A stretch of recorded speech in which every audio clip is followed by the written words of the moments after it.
Ashlynn and I'm a dancer. Hi, I'm Nathalynn and I'm a dancer as well. Hi, I'm Chrisalynn. I like acting. I try to act. I enjoy musical theater, although I've never been trained in any of the 3 disciplines. I write. I write mostly poems, and I try to dance, but it usually doesn't work out. A little bit.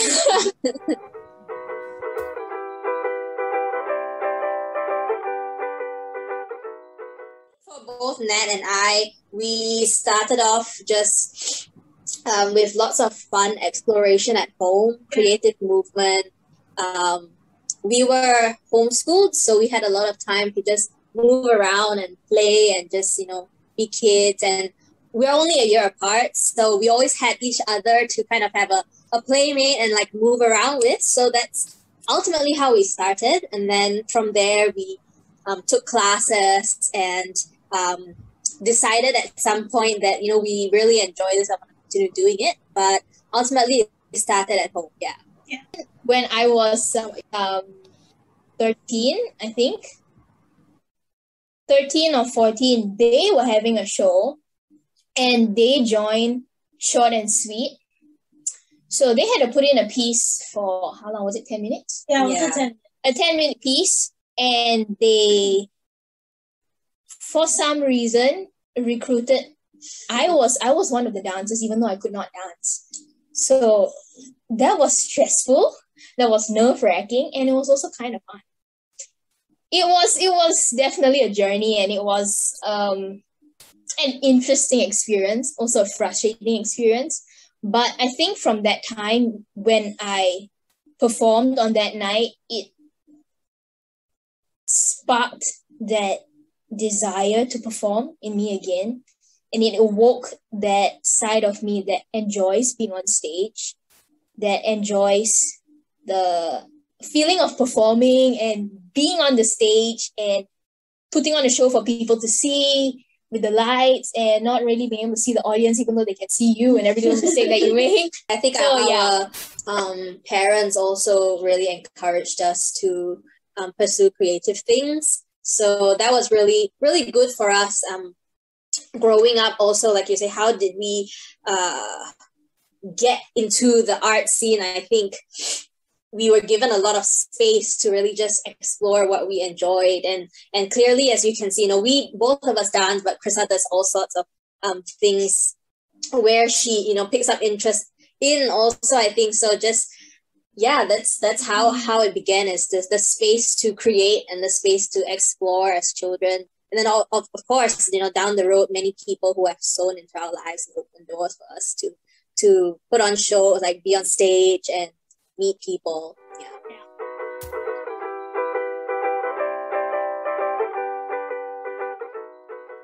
Question. Yeah, I feel like she should answer that question. I mean, I think on our part, we always, like I said, just as a family, always encouraged each other to keep exploring, I think.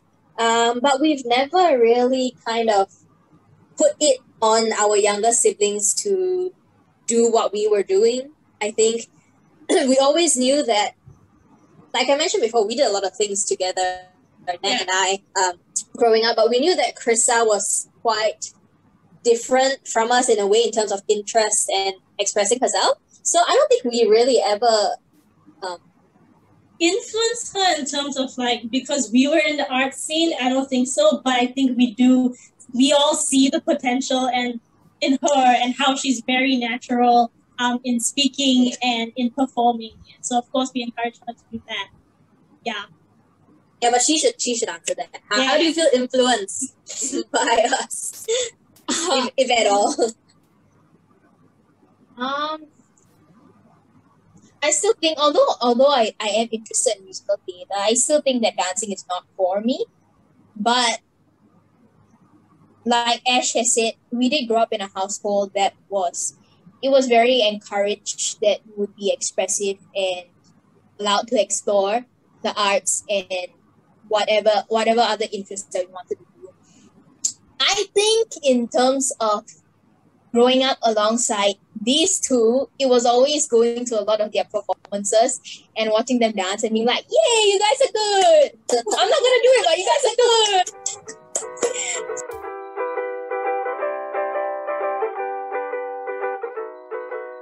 It's been amazing being homeschooled our whole life. So for our family, all of us have never gone to a conventional school, have never gone to a public school. All four of us, we have a younger brother. We were homeschooled from the beginning until the end of high school, college, I guess. Yeah. So we've always been homeschooled, and I think it's been very good for us. It's very liberating. It gives you a lot of space, a lot of flexibility. It gives you a lot of just more flexibility to learn things at your own pace, whether it's faster than your normal grade or slower. And that really opens up a lot of opportunities for us to do what we want to do. Yeah, I think tying that into how involved we are with dance or arts, I think also is, owes a lot to homeschooling, because we had, like she mentioned, the time to do dance and go for classes or workshops or work on projects with people that we definitely couldn't have done if we went to a conventional school. I think we definitely, we would have a very, very different journey in the arts or as artists if we went to a conventional school, just because for the sole reason, I think, that we had the time to explore what we really wanted to explore. I think also because we were, at least for me, I mean, I don't know, I can't speak for them per se, but for me, I was very sure that I wanted to do dance from a very young age. So I didn't really, at some point, I mean, I did want to go to dance school, but that was would have been, higher education. But I knew that if I wanted to do dance, there was a lot of things in conventional school that I wouldn't need. If that's what if that's how you want to put it. Just the time to really focus on what we wanted to focus on. Yeah, not just as artists, but as people. Yeah, of course. Like homeschooling has definitely shaped us as people in our worldview, how we view things, how we view life, and how we view people, and it's definitely opened up to a bigger world than I think if I went to school, I would be a completely different person. Yeah. And it's given us more time as a family, which I think is a highlight as homeschoolers, that we spent so much time with our family. So that's great. Yeah. Generally, I think the misconception with socialization and homeschoolers is really, how should I put it? A misconception? Yeah. I mean, if you think about it, socializing just really has to do with learning how to communicate with people. And that can come from any sort of community, not just in a school. And so people think, I think where that misconception comes from is people think that homeschoolers just stay at home and the only people you see are your parents and your siblings and you don't meet anybody else. When really, I mean, we're just doing life and we are integrated in all sorts of communities. We are in sports communities, we are in church communities, we are in arts community. Obviously, just life in general, you meet so many people, and that's where we learn to be friends with people outside of our age group as well, and learn to hone those social skills. Yeah. So I would say actually homeschooling gives you better social skills in some extent, because you're always meeting people from different walks of life from you, from different complete worlds from you, instead of, being in a classroom of everybody the same age as you all the time. Like we mentioned earlier, homeschooling has given us so much time to work on projects and meet people and all that. We've had the privilege of working with people even when we were in primary school, right? 10, 11 years old, working on projects with different people. Really has been a privilege for us, and I think definitely has nurtured and grown us as people. And how do we relate to different characters? And Nat also mentioned about how if we were in school, it would be very one age category. I think we've had the privilege to meet different people from different walks of life, and different ages, and how to be friends with these people. We've got friends who are really like little kids up to, old people who are great, great people, great characters. And to be able to kind of, how should I put it? Not be confined to one age group or like 40 kids who are your age, and so that translating into the arts world, I think definitely has helped us open up our perception of people also. In my experience, has helped me more be able to, it's helped me be able to relate to other people more. And this translates into my writing, and this translates into my acting or my performing, I would say, building up that ability to be able to relate to people who aren't the same as you. So it's the opposite. It's flipped. Yeah, for me, I was a really shy kid. I was like really reserved when I was younger, and I didn't like to talk to anybody. But I've come to realize that social skills has to do with being able to connect with people. And having that connection point is not based on how many friends you have. And I think that's where people have that misconception when it comes to homeschooling, is how many people are you mixing with on a daily basis versus do you have the ability to connect with anyone from all sorts of life?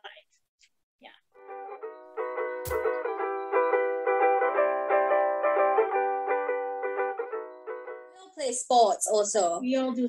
Yeah. So our family is very sports oriented. So definitely very much of that. Global and rock climbing would be the main two sports. Mm-hmm. What else do you do? I mean, have you ever done sports? Yeah. Not competitively, but swimming. Yeah. That's it. Ish. Mainly floorball because we played for a long time. Yeah, floorball. You did gymnastics for a while. Yeah. But hobbies though, like what do you like to do in your free time? Read. Yeah, read. We all love reading, and we have pretty big collection. Extensive collection. Read. I think as we've grown a bit older also and able to have deeper conversations, we always say now that one of our hobbies is really drinking tea and talking. Like old grandmas. So that's, I think, high on the list, honestly. Yeah.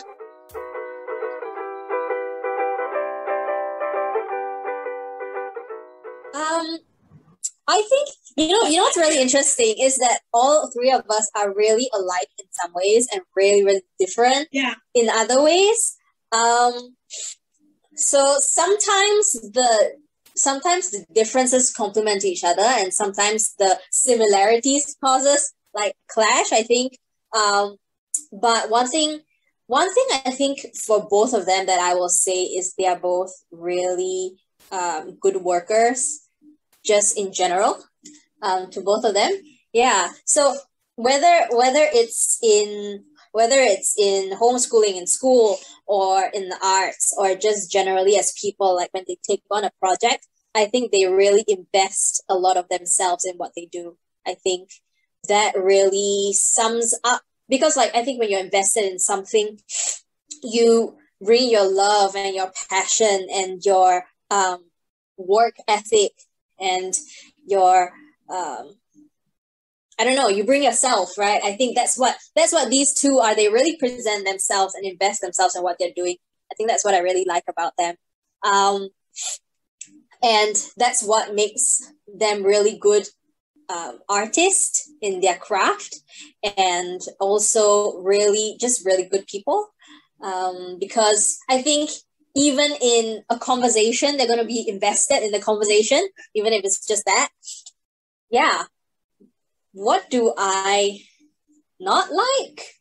I think it's more about just me. Like I have if anyone knows me, I have a really short temper. So people and things get on my nerves really easily. I think so. Just the conflicts, like when we're at home, conflicts would be me being annoyed with them with like different random things, I think.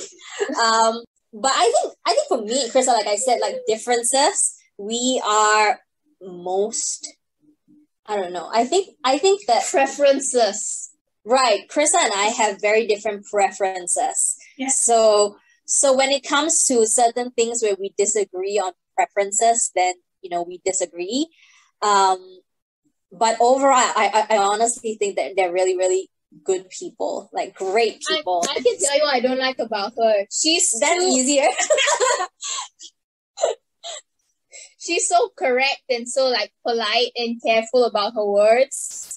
Maybe that's another place where we are different. Like if I don't like something, I'm gonna say it. I had a thought the other day that I am passive aggressive minus the passive. So that's me. And then on the opposite, my sister over here is very like correct, polite, and careful about her words. So yeah. I love that I can have good conversations with her. I think I really appreciate good conversations. Conversations that go beyond just talking about stuff here, but going deeper into your thoughts and your feelings as a person and talking about life in general. I can have conversations with her. Generally in our family we have quite We talk a lot. yeah, we talk a lot. We talk a lot. So I appreciate that. I think that for one, it's not really about her character, but she makes really good food. So it's nice to be around her and eat whatever she makes. She's our resident baker. You know what? I thought about something. What? Oh, What? What? No. They don't like. That you don't like? It's that she thinks too much. She overthinks everything. So that would be about Krista, is that sometimes I feel like I think too much, which I do, but she does it more. Yeah. Nat is a person who knows what she wants, and she's not necessarily mean, or she's not necessarily like she's not mean and she's not unkind, but if people aren't nice to her, or if people don't necessarily be all sweet and loving to her outside, she just doesn't care. So I guess Is that a good thing or a bad thing? Yeah. I'm getting there. Yeah, so that's something that I really admire about her. And it's a good thing. Something that I admire about her, because she doesn't care about what other people think of her. When she knows that she's doing what she believes in, and when she knows that she's on the right path, she doesn't care about what other people say around her. And she's very secure in who she is. Convicted. Okay, what about what I dislike first? So what I dislike about them? I think they're both kind of argumentative. They can be sometimes at home, not like outside, but they can be argumentative. And so as a more passive person, that just like annoys me, I guess. And yeah, that's what I don't like about them. What I like about them is they tolerate my silliness. I think I can say of everyone that I'm the most silly one, right? Yeah. Like out of all the siblings. Even though I was the shy, most quiet one growing up, but I can say I'm the silliest one now. And they just put up with me all the time. Sometimes I can get a bit awkward, but they put up with me anyway, and they laugh at my jokes. That's what I like about them. That's what I like about her. They always put God first, and they always put family first as well. And so they're really not distracted by, they're really not selfish, but they really love with all that they are. Yeah, I think I can say for all of us is that even though we have like preferential differences, or we argue enough like throughout our days, but no matter what, we know that we're gonna have each other. I think that's one thing that I can speak for all of us, that it's not just something to like, but just to know that we'll be there, whether it's oh, I need a dancer, will you come dance for me, or Even though you can't something, dance. yeah, or something more, something heavier in life. We know that we've got each other, which is.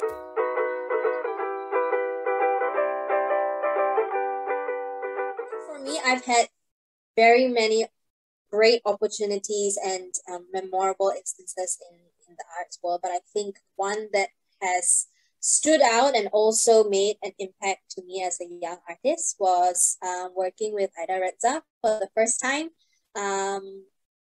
in Opera Pasa in 2008.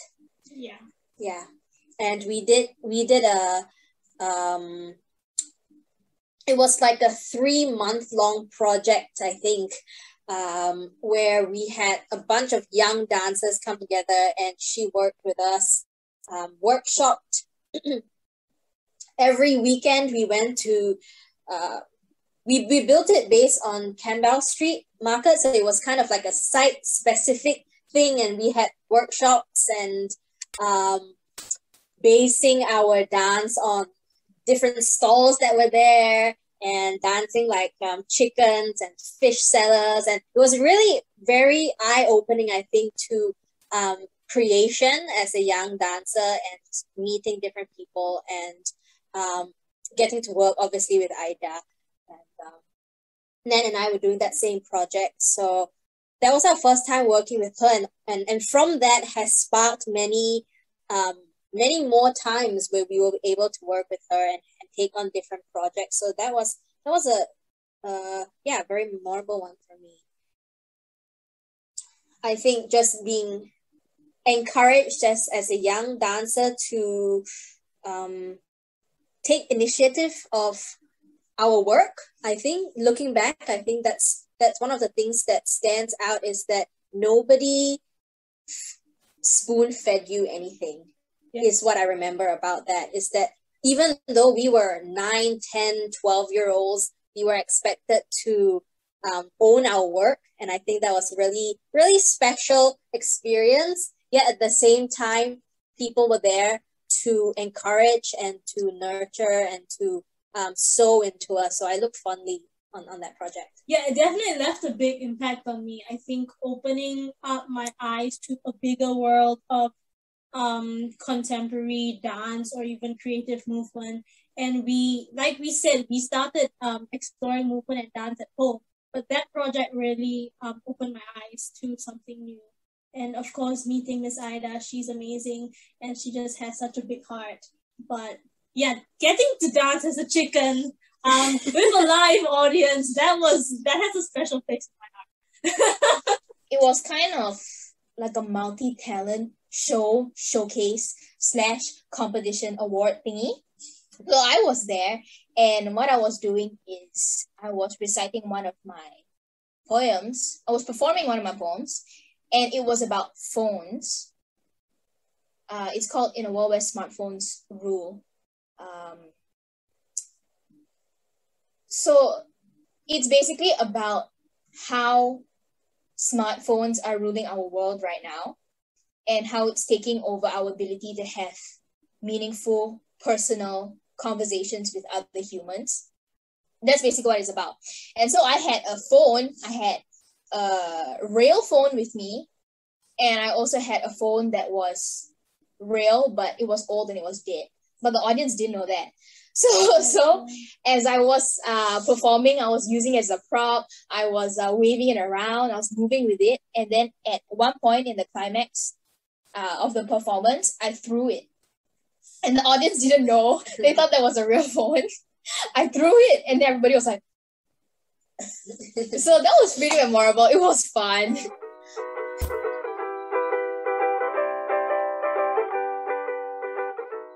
That's for myself, and I would say for Ash as well, because we have a lot of the same things lined up. I guess it did hit us quite bad in terms of our career, in terms of our projects. And we had classes being opened, we had different projects being lined up.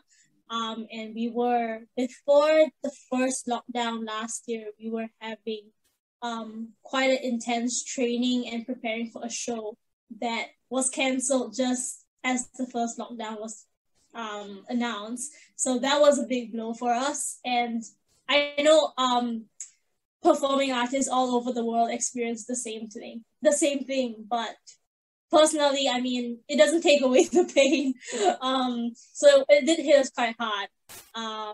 And that also meant just not being able to kickstart our performing art career, which we were really hoping for last year. And we felt like we were at a point, like a really good place to grow. And the pandemic kind of set us back in that, if you want to see it that way. So as an artist, I think now at 1.5 years, I've definitely struggled a lot in terms of like motivating myself at home, like trying to adapt and to encourage ourselves, you know, what can we do? But yeah, I'm just thankful that, you know, it's still there for us when things open up. But it has definitely affected us in a way that other sectors will not understand unless you're in the arts. Yeah, I'm sure all of you guys know what I mean. I think it would be stating the obvious to say that we had shows lined up that, you know, couldn't be done, or like we were teaching classes also, so our classes closed. I mean, all these are very obvious things. I think the biggest thing for me is the decline physically that you really don't realize when you're not in the studio, especially last year. I think this year, you know, you've been in it in a year, you try to find your way around it. But last year, I really didn't expect my body, because we were training at very high intensity, January to March, very busy and training. And suddenly not training took a toll, obviously, on our bodies. I think that's what I was not prepared for. Yeah. But all that aside, I think now everyone is kind of looking forward to what can we do in the time that we still have that will be able to propel us once things open up. So yeah, all the shows that and projects that couldn't be put up would be, you know, stating the obvious. But I guess now the struggle of artists are, how do we move forward from here, and what are the steps we're going to take once it opens up, and how much can we do in the time that we have, obviously not wanting to take for granted any time that's given to us. Fully utilize what we have. I'm trying to be involved in as many projects as I can, but even right now, the projects that I have been involved in aren't able to be staged. So it's kind of at a standstill for me. And then on one hand, although I do enjoy acting, I'm very self-conscious and I have stage fright. And in addition to that, I would consider myself to be camera shy. So if I could have the exact same scene, if I did it on stage, it would be so much better than if I did it on camera. Because the camera in front of me is like... Yeah, so the pandemic has pushed everything to a place where we're all online, or we're all on gadgets now. We're all on cameras. And although we're trying as hard as we can to keep the essence of arts and the essence of what we have, when you're in performing arts, there is a certain something, there's an element of performing that you don't get from being here or from being in front of a camera. You lose a little bit of the essence of what it is like to be on stage.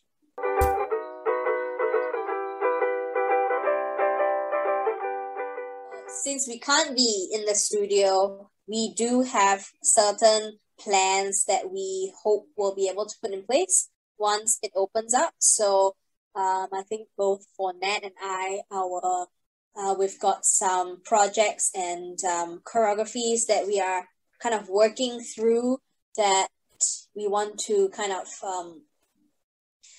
conceptualize and solidify before things open up, so we really have something that we're like, hey, you know, I can pull this out, and this is something that I've been working on, and I'm proud to show it. I think on the arts side is what we're thinking of, and also how thinking through how we can both grow ourselves as how can we how can we find a new way, I think, around what has happened? Because whatever we plan, it's like,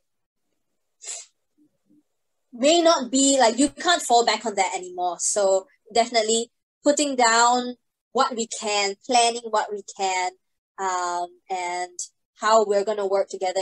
And I'm really grateful and thankful that I've always had her, and we make it a joke, but it's really true. You know, we say we are default dance partners, like when there's no one else, there's still you, you know. But it really has been great, like having someone to always work together with. So yeah, just talking things through, and putting down some plans for where we want to go and what we want to put on once we can.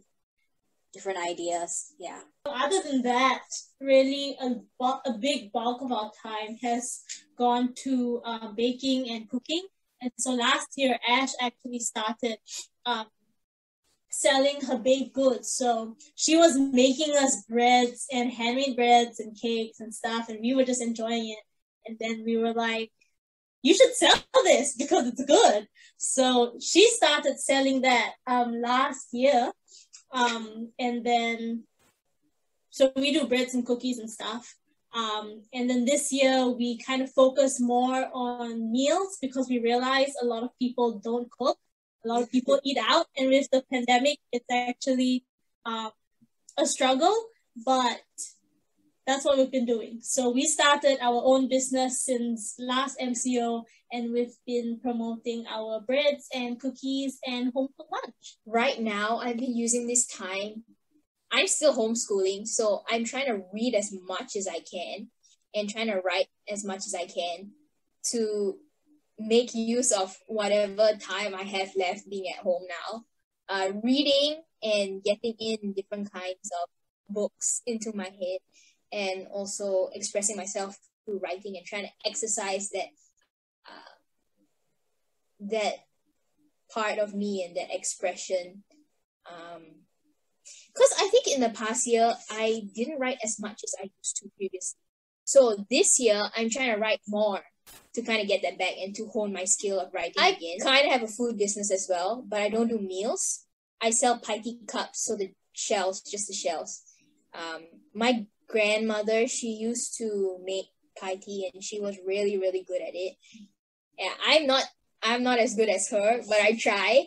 So making piety is part of it, is continuing her legacy and carrying on that, saving that little bit of heritage that I can play a part in doing. And another part of it is also getting a little bit of income from doing something else.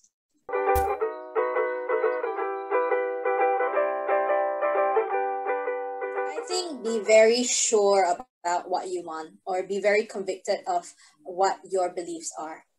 Ultimately, when it boils down, no matter where you're from or no matter what your art form is, I think there are so many different voices, different people you're gonna meet, and not in a bad way. I mean, everybody's going to input into your journey as an artist, but ultimately, whatever you want to do, you have to be really sure of it and have something that you're always going to be able to fall back on, that will keep you going. Because I think if not, there will be the influences and the colors and the noise and the failures, like she's saying, you know, will in the end drown out what you started out with. So stay genuine to who you are as a person, and genuine to how you use how you communicate with people. I can't say that I experienced in art at all, but I think what distinguishes the good stuff from the bad stuff is how real you are being, how authentic you are being. And so that's something to remember and something to look out for as well. I think in line with pursuing art as a career, I would say, it's going to sound cliche, but I would say don't give up. Not in a sense of determination, like in a sense where there's parental objection or you feel like your art's not good enough, but more in the sense of the pathways to get there. For us personally, coming from a very unconventional background, like we didn't go to a dance school, we didn't go through the public school system, we didn't go to like a uni, but there are still ways to pursue art as a career. There are many ways to get there, and there are many ways of how it can manifest itself. So I think don't give up in the sense of your mentality that it's not always what you think it is, but be open to the different pathways that it can lead you to. Yeah. So be creative. That too. And be ready for adversaries, I guess, as with anything in life, really. But just learn how to take and filter things that people say and criticisms, because when I'm gonna get a lot of it. Yeah, and obviously there's going to be, I think, more people that don't like your work than people that like your work sometimes. Yeah. But when you learn how to pick out things from what they say to make you a better artist, then you're winning.